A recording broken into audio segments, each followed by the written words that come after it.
right now, right now you're in North Carolina. I am, yes. And is that where you moved to? No, I actually moved to New Jersey. Oh, right. So it was kind of last weekend I moved to New Jersey. This weekend I had come to North Carolina for work. So they're having a big thing with all the people coming in the office. And then next week I'm on vacation. So I'm once again traveling. So it's just nonstop for this month. But I'm I'm highly anticipating the hectic schedule to calm down for me. And where are you going on vacation? We're going to Paris actually. We Oh, we had booked a Paris flight back in 2020. And the day before we left, President Trump came on and said, by the way, we're banning travel to Europe.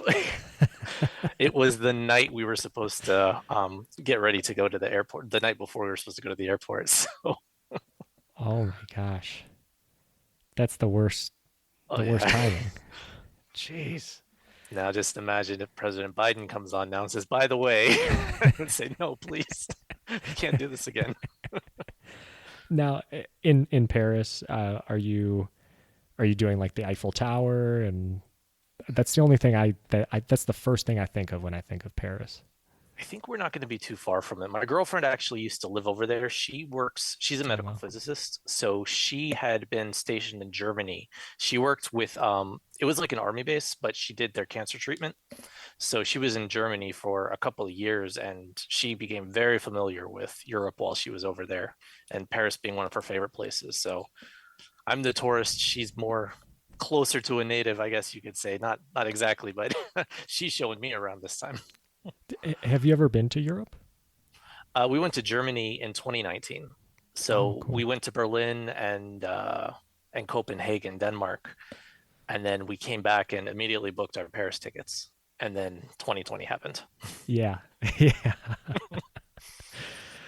Nice. I've actually I have been to Europe. I've been to Iceland, Oh, which nice. is still Europe. Um, Yeah. but that's it. That's the only place I've been to outside of like North America besides Mhm. Canada and the US. Yeah. I've been all over the Caribbean actually. I used to do cruises. I'm from Florida originally. So I would do a lot of cruises. And then I also had friends who lived in Trinidad. So I got to experience Trinidad and Tobago. Uh, they're technically one country, two names, one country, but you go to fly into Trinidad, you get on this teeny tiny little plane to get to Tobago. They get you up to flying altitude and say, okay, we're descending. And then you're in Tobago. Wow, that's in the Caribbean, you're Mhm. saying. Oh, Yeah. okay. Okay, for some reason I thought that that was like a African nation, but wow. I I guess I mean I've never been Mhm. anywhere near over there besides Key West, I guess is the furthest I've been that far south. I love the Which Keys. It's very nice. yeah. Yeah, and whereabouts in Florida are you originally from? So specifically, the county I lived in was called Broward County. We're most famous for ruining every election since the year 2000. So we're Yeah. just north of Miami. So I was dead center of South Florida. So Miami, other coast is Naples. You've got Palm Beach, you got the Keys, Orlando. So I used to be all around Florida. I almost never left Florida. So then now, when I moved to the Midwest a couple of years ago, I've been all over the place here now, and I'm loving it. I get to see so much more than when I'm in South Florida. You kind of get sectioned off from the rest of the U.S. when you're in South Florida. Yeah. But see, I always say like, oh, I want to go somewhere, or I would love to live somewhere where it's warm all the time. Mhm. But is there is there drawbacks to living in a place like that? So Florida specifically, a lot of people are moving there right now, and I think most of them are going to move back. It's probably a little dramatic to say most, but the problem with Florida is it's very humid. And if you're not used to the humidity, you come in and it's basically, you know, I would go from my house to my car and I'd have to change my shirt, but I'm used to it. So it's like you just sweat so much from the humidity. But us natives, we're used to it. This is normal to us. We don't care. And then you get a lot of people from New York who come down and they don't realize that even when it's cold in Florida, it's still humid. So here now in Ohio, I would go out, it's like 45 degrees. I'd be out cutting my grass in a short sleeve shirt. In Florida, if it's about 71, maybe 70, I'm in a full hoodie with probably another coat over top of me because it just, you're so used to how hot it is that 70 is freezing to you sometimes. Wow. Oh, I It's a would different world. I would love to experience that. Well, maybe I would eat my words after living there for a few years. I recommend it to everyone though. You never know. It could be for you, it could not be. I didn't think the cold was going to be for me, and now I love it here. Everyone says, "Why would you move here from Florida?" And I'm like, "I love it." Wow. That's cool though. Yeah. Um Derek, sorry. I'm going to give you a proper introduction cuz I did start recording Sure. um and I like doing these. I do rolling just intros where we just roll right into it. And for everybody out there listening, thank you very much. My name is Chris, and today joined by another very special guest, Mr. Derek Torrence, author of The Bite-Sized Win Mindset. And Derek and I got connected because we worked at the same company, and I know we've never met each other, but we were at the same company doing the work from home life for ever since 2020. And Derek, please introduce yourself though for the audience. Absolutely. So, as Chris said, I'm Derek Torrance, born and raised in South Florida, moved to the Midwest not too long ago. But I come with nearly 2 decades of experience in software development. And a good portion of that has been in leading teams, which is where the bite-sized win mindset came from. Without getting too far into it, I know we'll get to that in a bit, but a lot of it centers around how you should divvy up the work to your team in smaller tasks than you normally would. And the way that I usually explain this to people is think about you're in maybe high school, maybe even college. When you work on a project throughout the semester, it's always easier when things are a lot smaller for you. It's easier to plan out how long it's going to take you. And that's really where I was rolling with the bite-sized one mindset. But we'll definitely get into all of that. Oh yeah, absolutely. I didn't realize you have 20 plus years. That is a lot. That's like almost as long as I've been alive, kind of. Almost 20, actually. My first real software development position was in 2006. I was working with a company that did debt consolidation. They were a nonprofit down in South Florida. But prior to that, I actually started in the year 2004. There was a it was an indoor theme park for children where they could pretend like they were doing different jobs. And due to a very odd series of events, by the time I was 19, I was already IT manager there. So I was very quickly thrown into the leadership in my career, but IT is really where I got my start at. And then, as I got into college, I realized software development is a little more my speed than IT. I still love IT, but software development is where I ultimately wound up at. Now, you also you taught English for a little bit. Is that right? I was studying English. Oh, studying So English. Okay. yeah, I went through this period in college where I wasn't entirely certain what I wanted to do. I was almost certain I wanted to teach. So it started out as I was going to be a music teacher because I'd been studying music. I'd been in school band since sixth grade. And then that wasn't panning out so well because I was going to community college, and it's kind of difficult, at least at mine, to get involved with music there. So then I had a deep passion for English and, learning and reading and everything like that. So English was the path I started to go. And then I just so happened to fall into a software development job. And I said, hey, why don't I just study this? Nice. Okay. Very cool. Very cool. And you had mentioned your first IT job or your first software development position. Now, what is your current role? Like, can you talk about like your current role at your current company? Sure. So I'm what's called an application development manager, and not not very technically impressive, outside of what you would assume it is. But what I mean by I'm called that is because my company has several managers. I lead the team that has to do with back end development. There's another manager who deals with the front end development. So we work together to get everything going like that. So my focus day to day is on, primarily C sharp, and then we have some external systems that we do custom scripting for. But I manage the people throughout those projects. Oh, very cool. Okay. And how long have you been in this role for? This role I just started about 3 months ago. Okay. Prior to that was the company that you and I worked together. For Mhm. there, I was what was called a delivery manager, and my job was to make sure that what the client received is what they were expecting. So, even though yes, I was a manager, I had some people who reported to me. My focus was more on the delivery than the actual development. Okay. Now, your book, The Bite-Sized Win Mindset. Mhm. When did when did you first get the idea to write this book? Actually, there was a period, it was last year around November or December, I started writing it because I had sat in on a talk from someone who was discussing a book that he had written for Agile and how to coach Agile teams. And I was sitting there and I was thinking about it. I was like, I could write a book like this.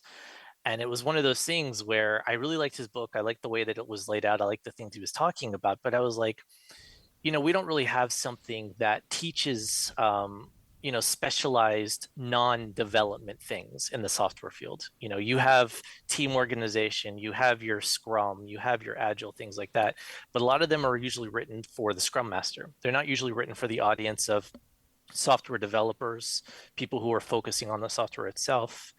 At least books that I have read, I should say, haven't typically been on that. And I was thinking, well, this might be a good thing for me to discuss because I have a lot of experience with organizing teams. And the kind of concept that I'm teaching here, even though I explain it in terms of software development, I try to keep it broad in some areas to where, people who are leading teams that aren't necessarily software can also benefit from it. The whole idea of making things smaller, making things bite sized is not a software thing. It's just a team organization thing. And there's even a chapter in the book, I believe it's chapter 4, is it's called the toss five method. It's kind of like a little game that I actually got from minimalism because there was a period of time where I was studying minimalism pretty heavily because I really liked what it was, but I like having stuff far too much to to commit to minimalism. But it's basically the idea is that every morning you should look at the garbage in your life, the things that are around you. Just throw out 5 things. After 30 days, 5 times 30, you've thrown out 150 items, and it's just things that are not cluttering your life anymore. And I started thinking, well, what if we thought about this in terms of software development? You can clean up 5 lines of code, you can write 5 unit tests, there's a lot of different things you can do. So in terms of software development, I was able to bring that in there while at the same time teaching it as a concept that people can just use generically in their life. Okay. And so this term minimalism, is this at all also related to, like, I've heard digital minimalism and like people Mm-hmm. doing like technology fasts where Mm-hmm. they don't use their phone for several days. Is that kind of related to that? I think I think the spirit behind them is similar, but the application of them is completely different. So the idea of traditional minimalism is being able to live with minimal things in your life, whereas the digital minimalism, which I have seen before as well, that's more about just cutting out things that distract you. So I guess in a sense, minimalism, yes, the things in your life, they distract you, but it's about keeping your life clear. Whereas I think digital minimalism is more about keeping your mind clear, keeping your distractions away from you. Okay. I like that distinction. And I'm reminded of this movie that I saw, Up in the Air with George Clooney. Came Mhm. out several years ago now. And he's giving a speech in that movie, and he talks about a backpack. And Mhm. he said that you can carry a lot of stuff in your backpack, but the straps get heavier on you. And Mhm. it seems like now I'm trying to connect what you were saying to him, and it seems like he was maybe advocating for, yeah, sure, you can carry around a bunch of stuff, but like slower and not, it's going to be heavier on you. And Right. I don't know if I'm making a stretch now with this comparison, but Is that the one where he was hired to go fire people, basically? yes. Yep. Yes, I do remember that movie. Maybe that is what he was talking about in there, because I Mm. think back when that movie came out, because this is probably about 10, maybe 12 years ago at this point, I think that's about the time that I was discovering minimalism too. Maybe that was all going on in this time and I just wasn't aware of it. Yeah, no, it might have been. Yeah. Yeah, I don't know why that just weird random stuff pops in my head, and I try to like connect a lot of dots together. Yeah. Um Now in your book, you talk about somebody named Tammy, Hmm. and Tammy seems like a very like prominent person in your life, special person. Um, did they have a like a tremendous effect on your career as in software? I would say absolutely. Actually, Tammy and I still talk every now and then.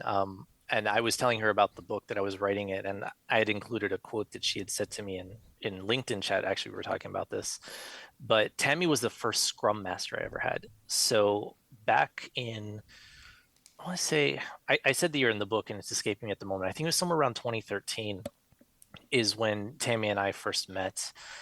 And she was brought in because we were starting to implement more of a Scrum methodology within the organization, and we had some of our coworkers go out and get certified. So we had our product manager certified as a product owner. We had our CTO as I forget what his certification was, but then my tech lead, he was certified as a Scrum developer. So we did all these different ones, and one of the things that came about it was, we all want to do this, but we need someone who has the experience in it and someone who's really going to be managing it, which is what the Scrum Master role itself is. So then that's where Tammy came in. And I think the way that Tammy really influenced our company on how to implement Scrum is what really shaped the way of how I look at it and Agile overall, because she looked at it as, she was our gatekeeper. She was, fighting the fires to keep us focused on our scrum, our sprints, and she was always there to make sure that we had the tools that we need. And the thing is, when we were first talking about Scrum Master, I didn't really understand what it was. I said, how can someone be dedicated to just sitting there? It didn't make a lot of sense to me. And I think by having her in that position and seeing her really bring in and define it within the organization, it really influenced the way that I look at Scrum overall. And it really made it to where I understood why people fit in certain places. She was very good about, laying out the blocks of, hey, this is what your role is, and this is why your role is that. And that's really a big reason why I did bring her up in the book, because I think that she helped really, pave the way for what I came to understand throughout my years way after this. Now, I know you've mentioned the term Scrum a few times now, and just for people who are listening who might not know that term, can you kind of briefly describe what Scrum is, what Agile is? Sure. So Scrum and even Agile overall is a way of team for a team to organize to approach work. So there's a lot of different, we could call them different flavors of it, depending on who you're talking to at the time. But overall, what it has to do is everybody on your team has a specific job to do within that team. So you have your software developers, you have your QA agents, you have your Scrum Master, you have your product owner. And the big thing to keep in mind, especially in Scrum, is that even though everybody has their own role, nobody's actually the leader. The team works kind of on a flat hierarchy. No one reports up to anyone. In the organization, you're still going to report up to someone. But within the team, everybody works together. The team decides what work comes in. And we call them sprints, but it's basically a 2 week window of work being completed. 2 weeks is kind of subjective depending on the team you're on. But overall, Scrum is highly highly adopted within the software development community because it gives everybody that defined role in order to know what they're doing throughout that workflow. And you had mentioned earlier that this is something that can be used in many different industries. Doesn't have to be software necessarily. Mhm. Okay, nice. Yeah, and actually, even Agile itself, because I think it was Kanban specifically. So Kanban is the way of taking in a task, and the idea is Kanban, if I remember correctly, is Japanese for river, and a river always flows in one direction. So the idea is you take a task, it moves forward, it goes for developer to QA. If there's a bug with it, you get a bug task created back in the development, but you never touch that ticket that's in the flow. This actually didn't even come from the software development industry, I should say. I believe this was, I think it was created at, it was either Toyota or Honda was the one who actually created Kanban way back whenever it was. And I think that a lot of it also was around the time that I don't remember if it predates Lean, but Lean came from the manufacturing industry. So these different industries had their way that they were handling work. And then Agile came along for software development, which was heavily influenced in late 90s slash early 2000s. If you look up the Agile Manifesto, it's the group of gentlemen that got together to really define what it meant for Agile within software development. How things were agreed upon with the team. Nice. Okay. Nice. Now, first chapter of your book is basically defining what a bite-sized win is. Mhm. And I was wondering, can you really briefly explain what is a bite-sized win? Sure. So this goes back to when I was saying this could be applied to anything. This is not right now we're not even talking about bite-sized tasks. We're just talking about what's a bite-sized win. And a bite-sized win is when you set out to do work and you do it in um, a small definition of the work. So think about, let's go to software development. Let's say you have a big task to deliver. Maybe you have to deliver some sort of widget on your main website that is going to read the mind of your visitor and turn them into a buyer of your product. Maybe this widget doesn't need to be delivered all at one time. Maybe you can deliver a small thing at a time. Like maybe you deliver first, just the outline of where it's going to lie. Maybe you deliver, text over top of it that says under construction, something like that. Just something that as you're going along, you can see it slowly being built up, but what you're delivering is still something that can be of value to your client, whether it's displayed on the website yet or not. Okay. And this could be something like, if I just use a basic example, like if I'm cleaning my condo, Mm-hmm. I have the overall umbrella task of cleaning the condo. Mm-hmm. But if I break that down, I can break that down into, okay, um, kitchen, like take out the trash, wipe the countertops, wipe the cabinets, stove, Mm-hmm. and it essentially breaks out down into like those smaller and smaller units. That's like, in my mind, all of a sudden it seems more doable. Like it seems less daunting to think about it Right. in those simpler things. Is that kind of like the mindset of it?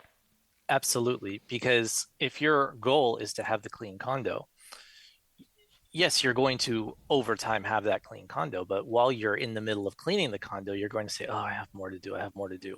Well, your first goal is, okay, I want to take out the trash. Wow, the trash is done. This is awesome. Okay, I want to sort my mail over there. Oh, look at that. The mail is sorted. And then as you're going and you're getting these wins and these things are setting you up to, feel a lot better about the progress of everything, then you get these bite-sized wins that ultimately deliver your final task of having your clean condo. That no, that's I, I've heard of this. There's a book out there called The Compound Effect, Mm, and it essentially, I think the author's name is Darren Hardy, if I remember correctly, and he talks about, yeah, you snowball like life events into essentially into gaining momentum in your life to then like knock down and like overcome hurdles in your life. mhm. And it this this sounds like a similar concept. Like you're achieving these small tasks because they're part of the bigger task, but for you to just focus on the bigger task, again, it seems almost like insurmountable. Like, oh my gosh, I got to clean my whole condo. Like, oh, like I don't want to do that, but I can clean. Like you said, I can take out my trash right now, and then oh, cool, that's done, and I can sort my mail, and then I can wipe down my dinner table, and I can vacuum, and then it's like halfway done at that point. Yeah. Exactly. I just added that book to my reading list. I'm going to look that up because that sounds very similar to what we're talking about here. I'd love to read that. Mm-hmm. And it's, a lot of it is you have to think back about when you're in school. When you're in school, you don't want to do that big project. But if you have little things to do for that project as it goes on, you do it without realizing that you just did the entire project. Mm-hmm. Oh, I've been there before. That's for sure. Yeah, I can think of many examples. Many. When I was in college, I took this class. It was called Systems Development and Design, and basically the entire course was a project. So you got in a team with, I think it was 3 to 4 other classmates. I think I worked with 3 other classmates, and you come up at within the first week or two of the class, you come up with a pretend implementation that you're going to do. And throughout the course, we learn different things like, Gantt charts and, tasking and things like that. And we really build up to the big picture of having this entire project delivered. So we start at the beginning, a little bit at a time, we're going, going, going. I remember when I took that class, within the first week or two, something happened that we delivered, and I think she didn't like it, and we were getting basically a D on that course. And no matter what we did, we couldn't raise it up from being a D, and we were convinced that she just didn't like us for some weird reason. And so finally, it was 2 classes left in the semester, and I happened to be at the building early, and I said, she has office hours now. Let me go talk to her. I said, hey, look, you've been giving us D's this entire time. We don't get it. We have a very solid system. It's actually built off of a system that really exists in real life. And she says, oh yeah, in your second week you delivered this, but you forgot to do this with it. I said, that's it. She said, that's it. And I went back and I fixed it, and we ended up getting a B plus in that class. So it was like we were trying to get bite-sized wins the entire semester, but we just kept failing and had no clue. All it took was one conversation and we fixed everything. Nice. Well, I'm glad that worked out. Yeah. Nice.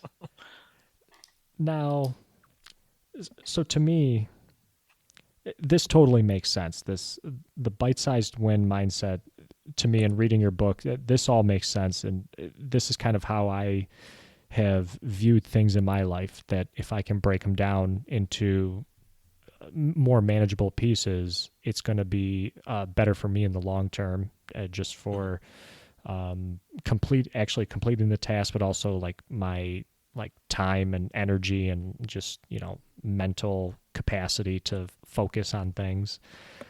But and I think you kind of got into this with when you were talking about the like legacy versus modern workflows. Mhm. In There was a time where this bite-sized win mindset, or this like agile methodology, like it wasn't a thing in software development. And I was wondering, like, what was it like before, like a bite-sized win mindset? Like, it must have been like just not as good, it seems to me. It was the wild, wild west, let me tell you. Yeah. So the way that work used to happen was you would have just basically a backlog of tickets, and you would just pull from them. You just do what you can. You'd submit the work. There were no real schedules. Some companies, they would have their delivery schedules, but for the smaller organizations, it's just, hey, when are we going to send this out? So there was just no structure. I think that when it came to implementing, agile, for example, having bite-sized win mindsets, even, any of that, it didn't really change the amount of work that was there. It just changed how you approach delivery to it. And I think that's the important thing that people understand with even with the bite-sized win mindset here. You aren't necessarily looking to produce more work. You aren't looking to necessarily produce, the best work possible. You should already be doing that. What you're trying to focus on now is how to manage a delivery that keeps you happy, keeps the business happy, and keeps your client happy. And more information is always better for these situations. Okay. Now, going along in your book and the next chapter on self-organization, and if I'm again like comparing things now to like how they were like back in the day, quote unquote, was it more like somebody like a defined leader, like just assigning like roles to different people and like leading the organizational effort? And now you talk about like you have to have like the discipline to just kind of, people are just going to fall like into their natural places that they like kind of just naturally fit. Oh, absolutely. Everyone would get pigeonholed somewhere. If you didn't like working on something, but you were good at it, you were going to be working on that. So what would happen is you would have the manager typically would come and let's say in this scenario there's no development lead. Maybe it's the manager and then directly under the manager the software developers. The manager would come in with a list of items that the business is complaining about. They'd say, okay, who knows this area? Okay, you're going to work on this. You say, okay, well, what do they want? And the manager say, I don't know, just talk to them. You'll figure it out. And that was really how work was back then. It's so weird to say back then, Yeah. but back then, it was Yeah. just whatever work had to get done is just what got done, and you would just keep your manager informed.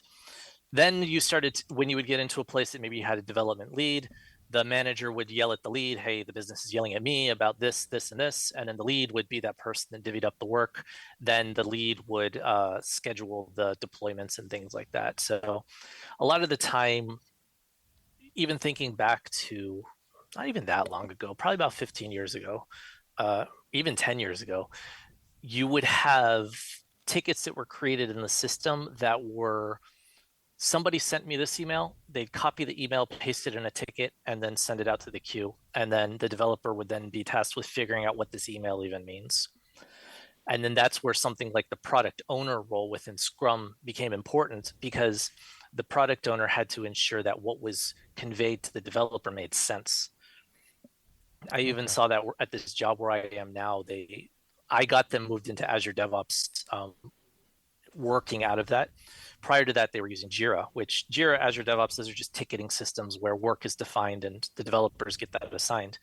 So for them, prior to the efforts that I'm working on them with, they had these very long, drawn out tickets that were just conversations. And you would look at these and you'd say, what are they even talking about here? So when I took over and I started to go in there and fix things for them, I said, okay, this is the format that we're going to write our ticket in because now the developer can look at it and know what's being asked. They don't need to guess anymore.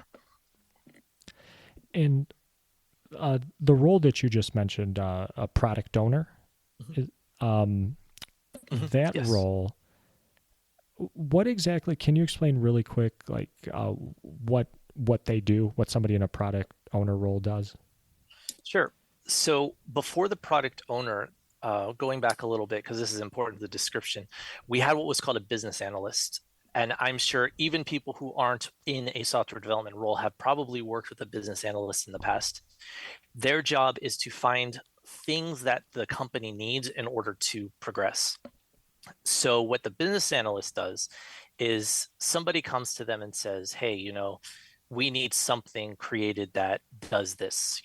Let's say, for example, our accounting team is working out of Excel. We need a better solution than Excel.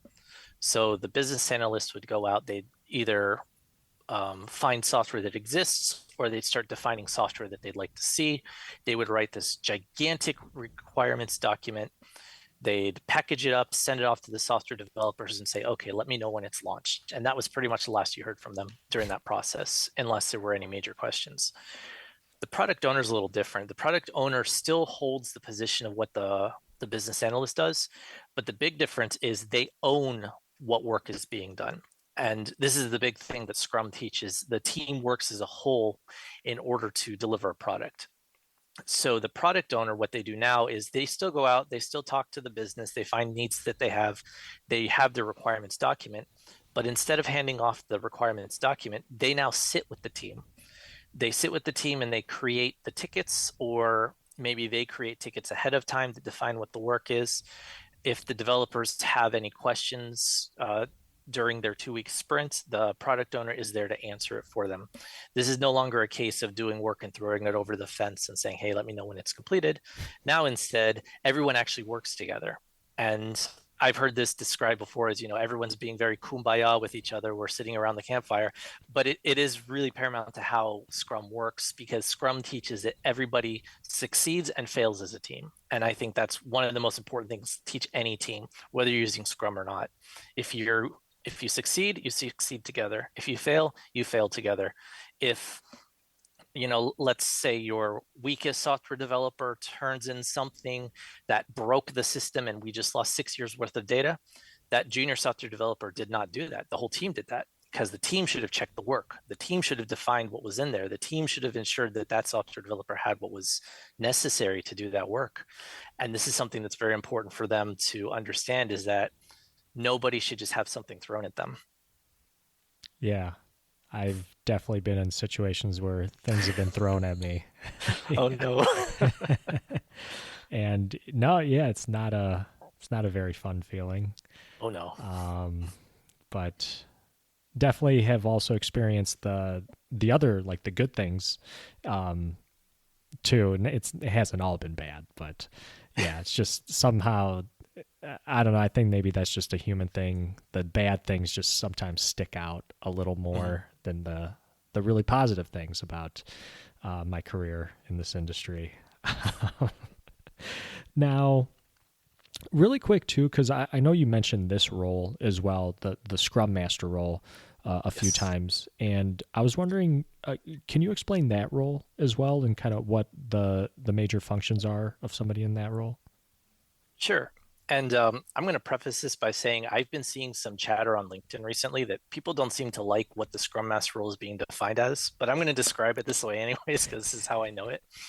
The Scrum Master, in my opinion, is the warrior with two swords, the one who stands between the team and the business to make sure that the business does not, um, let's say, cause unnecessary distractions for the team while the team is trying to get work completed. So the Scrum Master will facilitate meetings. The Scrum Master will facilitate conversations such as email threads, whatever has to be done. But they are basically there to make sure that when the business has anything that they want to request from the team, they have a centralized person that they can talk to.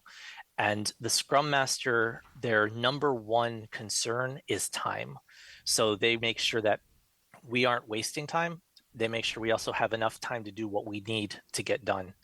They make sure that we don't take too much work into a sprint. We don't overcommit ourselves, is what we call it. So they just make sure basically that the team, from the start of the sprint until the end of the sprint, everything has gone smooth. And the reason why I say, like, there's kind of been debates on LinkedIn recently that I've been seeing. Apparently, they don't like being referred to as the warrior with two swords, kind of like the way I described it. They say we're not that. We're there to help the team. We're part of the team. I'm like, yes, you are, but you guys do an awesome job on the external side as well. Do do things then, and I guess I kind of have had experience with this. I kind of know that might know the answer to this question, but can things then get pretty messy or like in a sticky situation if the business end has I don't want to say too much input, but they are, I don't even want to say interfering, but if they just kind of don't let developers be like in their own space and they kind of um, like I said, I don't want to say interfere, but if you catch my drift, like Yeah, the causing distractions basically, yes, in yeah, any degree of distraction. And it does get to be a problem, because when the team commits to a certain amount of work for the next 2 weeks, the expectation is that work is going to be delivered. And it's up to the team to also account for external distractions, because there are going to be some. Let's say, for example, maybe your team also supports the production the production website. It could go down and it could cause the team to have to lose sight for a few hours, maybe even a few days, depending on what the issue is. But when the business side of the house starts to get very involved in the process, I should say involved in the team sprint without really being involved in the process itself, they derail those times. So the team is accounting for certain distractions to happen, but for the most part, they're expecting to be able to deliver all this. And I've seen it in pretty much every job I've been in. So this is not unique to anyone, but you'll sometimes have that one developer who's very chummy with someone in the business side. So that person will go to the developer and say, hey, can you run this really quick query for me? And, sure, I can run this query. In your mind, it takes 2 seconds, but the reality is it could take 2 hours, waiting for data to come back, things like that. So you've now taken 2 hours away from the entire team that nobody knew that was taken away. So going back to the Scrum Master, because the Scrum Master has to always account for any time that's used during the sprint, you're now doing a disservice to the Scrum Master because they can't do their job now because they didn't know that this was. It just looks like the team couldn't meet their commitments and nobody knows why. Okay. Okay. Now, one one thing about breaking things up into these smaller units, I wanted to ask you this, and I think actually you had a section on this in the book, like the kind of like the potential for downsides to breaking things up. And I could see, I want to give you this scenario, like if we use the condo example, if I break things up into so many smaller things, like if it goes beyond just like those little subunits, like if I'm taking, um, if I break it up into different rooms, kitchen, dining room, bedroom, and then from there I break it up into like even smaller things like bed, countertops, table, but then I even do even smaller like blankets, mattress, and I guess maybe this would be the best way to phrase this question is there such thing as like too much subtasking? There is, and even using we were talking about mail before. Maybe you say, okay, I want to sort my mail, but then you say, okay, well, let me do a subtask of, sorting my junk mail, sorting my mail that mom sent me, saying my mail that's bills. You when you think about what a subtask should be, my my opinion on this is it should be something that is small enough to produce a deliverable. So if it's a deliverable can also be very large, so you don't want something large. It has to be something as small as you can get while still having something tangible in the end. I think is how I described it in the book. And it basically means that, let's say, at the very beginning I was talking about like a widget on the website.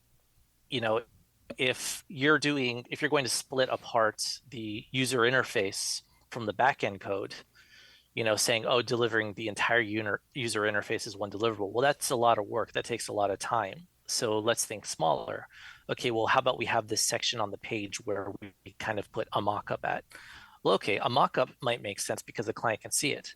But if one of your tasks is create an empty space that's 900 pixels by 900 pixels, what does that actually, prove for anybody? It doesn't help. It's way too small at that point. And all you're doing now is you're wasting time with check-ins, and you're creating a deployment, you're creating a QA task off of this. It was just way too small. There was no deliverable. So always strive for something that's small enough to have a tangible deliverable at the end of it, but not so large that you're taking several days to deliver it if you can help it. And in something like, I know you mentioned Jira earlier, and that's the current project that I'm on. We use Jira, and when you break things up into these smaller tasks, are you literally using the like subtask feature in Jira? Are you actually, if you take like one story that's a feature and then you just break it up into a bunch of other different features, or do you actually utilize that like subtask, like a flag or like distinction in Jira? So in Jira specifically, because Azure DevOps is a little different, but basically everything holds the same the same value within the system, I guess you could say, but it's just what you label it as. So in Jira, yes, there are tasks for there's a story type task, then there is a subtask type task, and Jira is easier to explain this on because it's specifically called a subtask. The way that I think about it is the task is the request for the work that needs to be completed. The subtask is the developer's instruction on how to do it. So when I break things into smaller tasks, I use the story ticket in Jira because I'm saying by the end of your deliverable, you're going to have this. Now it could take 4 or 5 subtasks in order to accomplish it, but each of those subtasks didn't have anything tangible that could have come out of them. It was something like set up a database connection. You can't deliver that, it doesn't do anything. Create that 900 by 900 block on the page. Mm. Again, it doesn't do anything, but the task itself was to create a mock-up on the user interface. Oh, okay. I like that. Yeah. I haven't thought about it like that, but yeah, thank you for that. That clears that up. You had a chapter in the book later on in the book titled "Separation of Concerns," Mm-hmm. and I know this term as a software term, but Mm-hmm. you use it in this realm uh, of project or managing teams and a bite-sized win mindset. I was wondering, can you explain what that means, separation of concerns? Absolutely. And for me, separation of concerns is one of the biggest things that I teach every team that I'm on.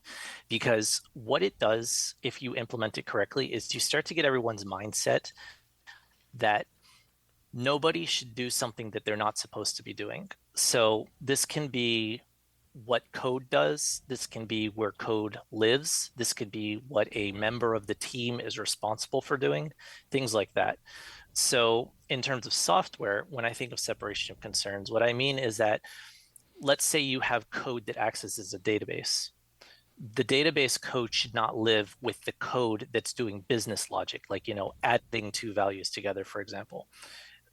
Keep everything very small, keep everything separated from each other. You don't want to contaminate your code base.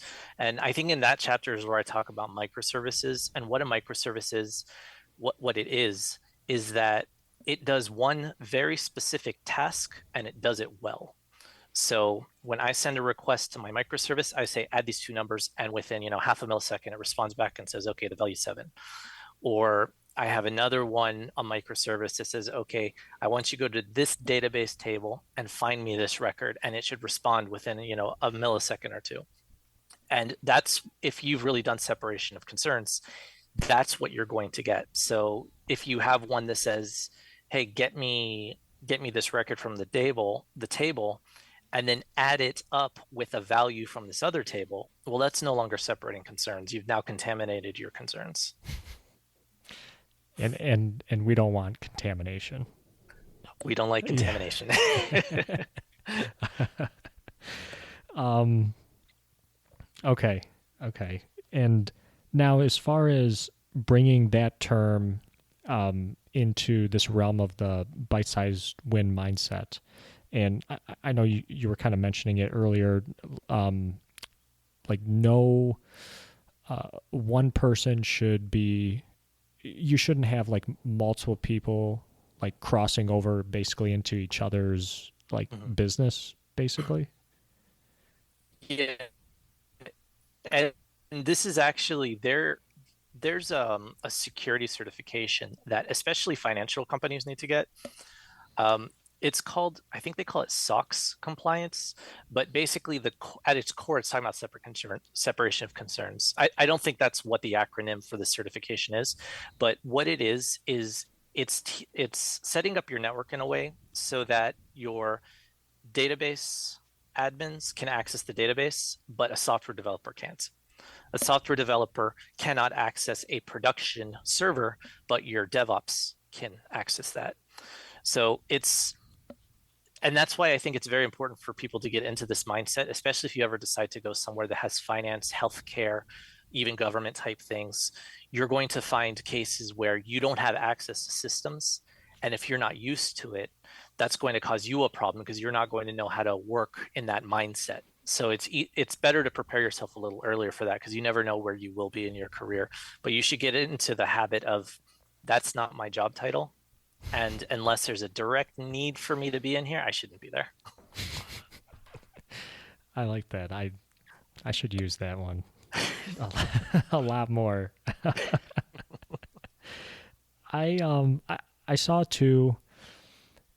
You have a section in the book that reminded me again of another book that I read called "With Winning in Mind" by Lanny Basham, and Lanny was a Olympic gold medalist in archery, I believe, and he wrote a book basically talking about that you need to train these like three different parts of yourself. There's the self-conscious mind, there's the subconscious, or there's the conscious mind, the subconscious mind, and the your self-image.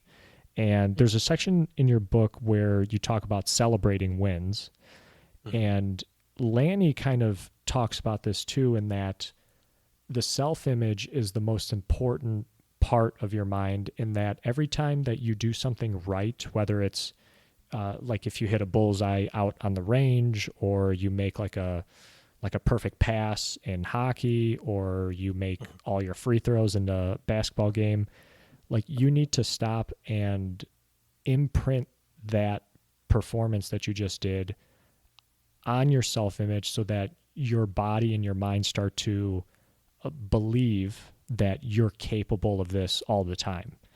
Mhm. And that kind of made me like reading that section and celebrating wins. I kind of get that same picture in my mind. Like, oh yeah, like it's easy to like dwell on like bad stuff that I do, but sometimes I got to stop and think like, oh, like, but there's actually like some good things that I do too.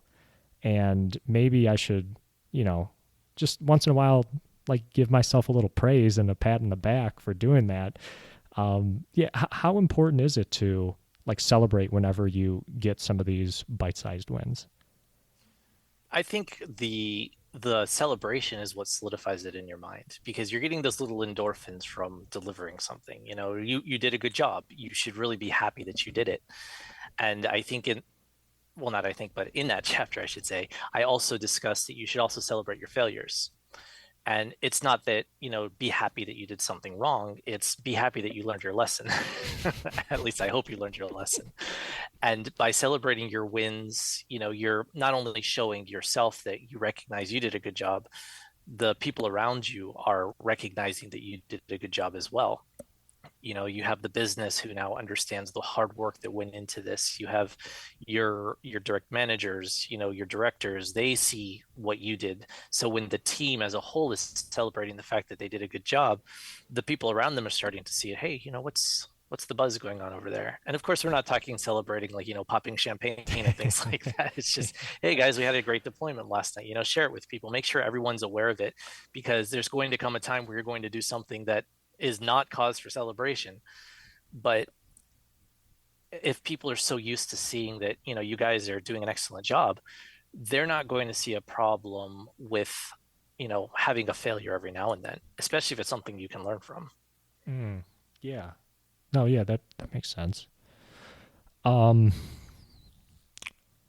Now these celebrations, is are these something, or is this something that is done in, and like on my current team we have like retrospectives every couple of weeks. Is Are these celebrations, do they take place at specific times, like at a retro, where like we definitely celebrate things at the retros that I have, or is this something that's, whenever it happens, like an impromptu moment, like, you know, or is it like at like set certain times, like in your project's sprint or timeline? I guess it really depends on the team, to be honest, because to me, when I think of celebrating a win, again, I'm not thinking of confetti and, champagne and all that. What I'm thinking of is, you know, you're sitting there one day. We're in a work from home environment now. We can all relate to this. You're sitting there and some developer comes and goes, okay, guys, the server that's been down for 4 hours, we just realized what it was and we're never gonna have this problem again. Everyone's like, that's amazing, that's great. That's the celebration. Everyone's recognizing it. Everyone's saying, hey, good work, congrats. Yes, it could have been a retrospective, or it could have just been, a note that was left in chat and someone picked it up and thought, hey, this is actually really good news. We've been dealing with this for months now. Hmm. So it just depends on the team. It depends on the context. It could really be at any point. Do you think being like working from home, does it make it harder to celebrate things just by nature of being like so far from other people? Well, I would say the celebrations aren't as far reaching anymore. When we were all in the office, when someone did a good job and everyone's like, "Hey, great, congrats." Everyone's clapping, you don't get that anymore. And it's kind of the nature of the work from home culture that we are now, but it's one of those things where you just kind of try to work with it. And with some companies, they have a chat where the entire organization is in this chat together. You can go in there and say, hey, by the way, so and so did this today. It was awesome. He or she, they did this awesome thing and we're so proud of them. And then everyone gets to see it and you're actually further reaching at that point, but it's just not the same anymore. Yeah. I wanted to ask you about that because your career in this field has been so long that like I started at our company uh 2019, so I for a brief period of time I was in the office for a little bit, and it was very brief, and now we're not going back. And Right. your career has been so long where at some point I'm assuming you were in the office, 5 days a week at one point, and now are you currently are you pretty much still like fully remote? I am. Do you foresee like going looking ahead into the future, will things kind of circle back to coming like everybody coming into an office, or has this remote work and work from home life, is it kind of here to stay now? I see us in more of a hybrid scenario now, like what's going on. Even at the company I'm at right now, the we have a new CEO here, and he had mentioned about a month ago, if you live within, say, 20 to 30 minutes of the office, I'd really like you to come in 2 to 3 times a week. And to be honest, I think the pattern that I've noticed when it comes to tech in general is people just follow what big tech does. So Amazon pioneered the idea of the open office concept. It's like there's no walls, there's no cubicles. You have like little sections people can congregate. I think it was Amazon who did this, and companies started to do it. Then Google started to say, okay, well, we're going to have a lot of big benefits to being in the office. We'll give you the massages and stuff like that. And then people started to do it. Well, what we're seeing now is Google, I think Amazon did it, and Twitter's a different story, but I think Meta did it too. They're starting to force people back into the office. And I think people are going to say, hey, hold on, big tech is doing it. And funny enough, this was just like a couple months ago that Google started to do this. I think they were the first one who did it. And lo and behold, the CEO of my company said, hey, I'd like you guys back in 2 to 3 days a week. Of course, I don't even live in the state where my company operates, so it's not an option for me. But I do have some team members who are pretty close to the office, and they'll probably start going back now. Oh wow, yeah. Geez, I got so used to working from home. I gotta say, I do kind of Yeah. miss seeing people though. I will admit that. But man, it's yeah, I've gotten very used to it. Hmm. Maybe maybe to I don't no, not to my detriment because I feel like it's been it's been good overall, but I do kind of miss, like I said, I do kind of miss seeing people and Hmm. interacting with people like back in the offices in Ann Arbor. Um, so yeah, we'll see what happens with it. Um, one other thing I wanted to ask you, Derek, was earlier in our conversation, you talked about like some certifications, and I wanted to ask you on that because the stuff regarding agile, you can get certified in those things, and is it like pretty like for somebody who wants to have a career in this field? Are those certifications like pretty advantageous to get those? I I'm always iffy about advocating for or against them because it really depends on where you are and what you're doing. And the example I'll give is Microsoft. You know, when I first started my career, it was 2004 was when I got my first IT job. And there was this big thing of, oh, you have to have all the Microsoft certifications. So I thought, oh, I needed the Microsoft certifications or I'm never going to flourish. Well, I ended up, moving into an IT manager position with zero certifications.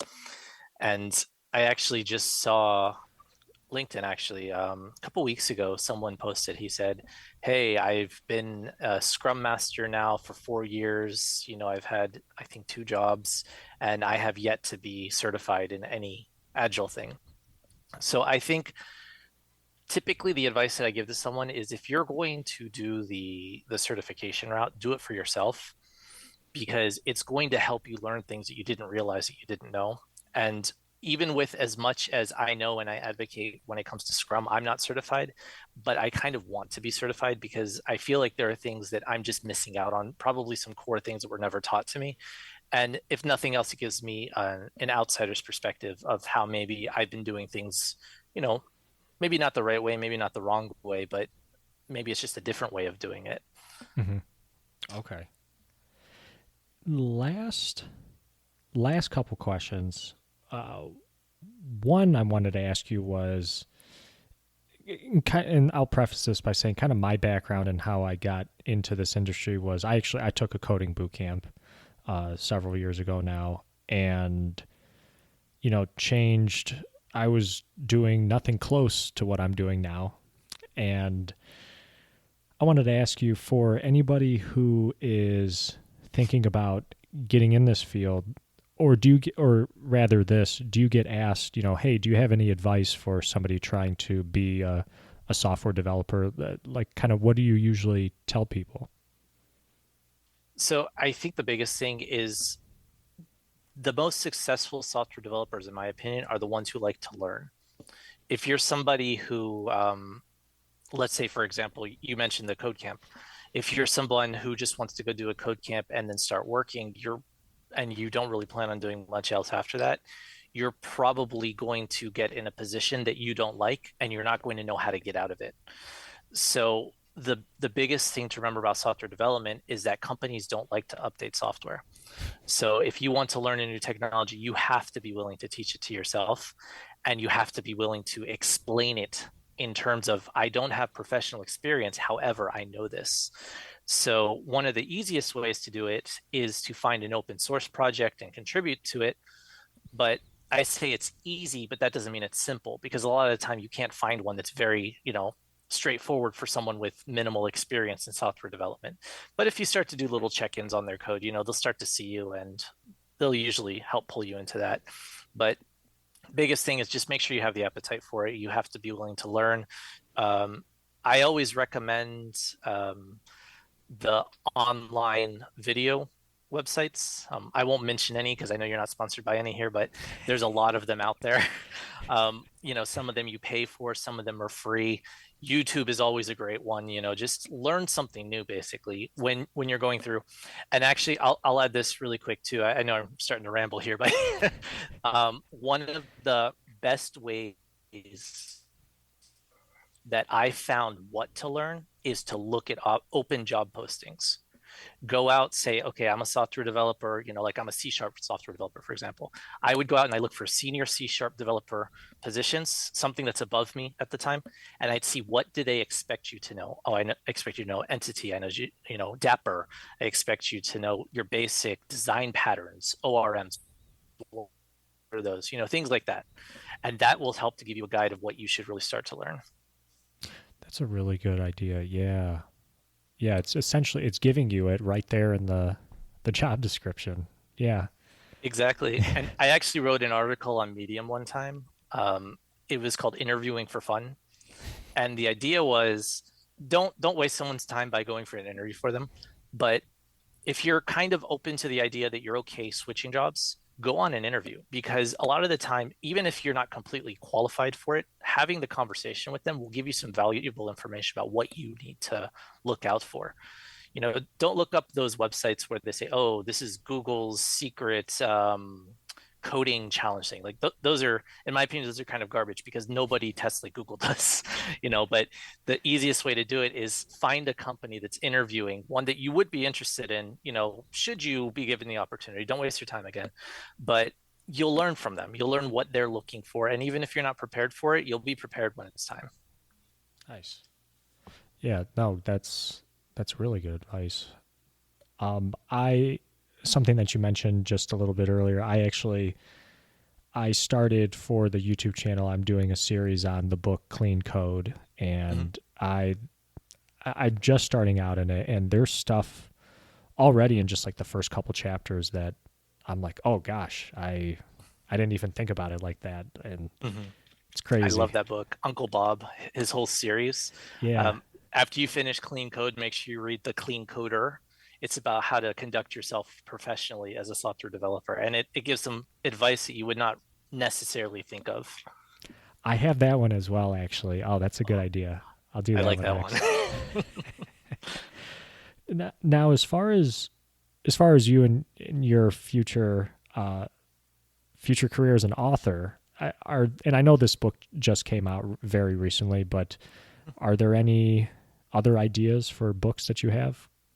I do. I'm starting to outline it now. Won't give too much away because, I don't want to jinx. I feel like if you reveal too much, you're going to jinx yourself there. Yeah. But I am trying to think of a way that I can write a book in terms of like think about coaching software developers because that's been a big part of my career as well, just coaching the people who either report up to me or who work alongside of me. And I think it's a valuable bit of information because a lot of people don't think about coding as helping other people to advance as well. They like to work in their little bubble. And I think that as a community, we need to be able to teach each other. And this is something that I want to write a book that kind of advocates for that and really explains why you should take someone under your wing, whether they're asking to or not, because you're going to help someone else advance. And I think it's really important to help everyone around you advance. That's really cool. When that book comes out, I'd love to have you on again to talk about it. Um, Derek, this has been a great conversation. I've learned a ton, and I just want to say thank you very much for doing this. I really, really appreciate it. For people who want to connect with you, are you on any other? I know you're on LinkedIn, but are you on any like Twitter, Instagram, Facebook? I don't have a big social media presence. I am on LinkedIn, and I'm also, if you look up Medium, I don't know my full Medium address. I think it's Derek dash Torrance. I don't even know, but if you look up Derek Torrance on Medium, I think I'm the only Derek Torrance. The other Derek Torrance that I know of is a DJ, so he may not have a big Medium presence. And in the book, people can buy the book just right off Amazon. I have Amazon, so paperback copy you can buy on Amazon and Barnes and Noble. If you are more of an ebook reader, I have it available right now on Amazon Kindle. I have it on Google Play, and I also have it on Barnes and Noble Nook. So just to give everyone different options of how they'd like to read it. Same price across all of the platforms. So I'm I'm not in it to for this wild profit margin. I'm just trying to share the knowledge basically. No, and I really appreciate you writing this book. I've learned a lot reading it, and I think other people in our industry, other software developers, I think they'll get a lot of value out of it. So yeah, thank you for writing it. Thank you for coming on and talking about it, and hopefully have you back on again to again talk about this new book. Absolutely. Thanks a lot for having me on, Chris. The Chee-Tash podcast. I've been also listening to them, by the way. I've been enjoying them. You have a lot of really interesting authors on here, so I'm a subscriber to your channel, and I can't wait to hear what else comes out of it. Oh, I really appreciate that. Thank you. Yeah, I have a lot of great guests coming up, so I'm excited to see where it goes. Everybody out there, I'll include links in the description. I'll include a link to the Amazon page for the book, and everybody should go check it out. Derek, again, thank you very much. And everybody out there, thank you very much for listening. My name is Chris. This has been Chee-Tash. Take care, everybody.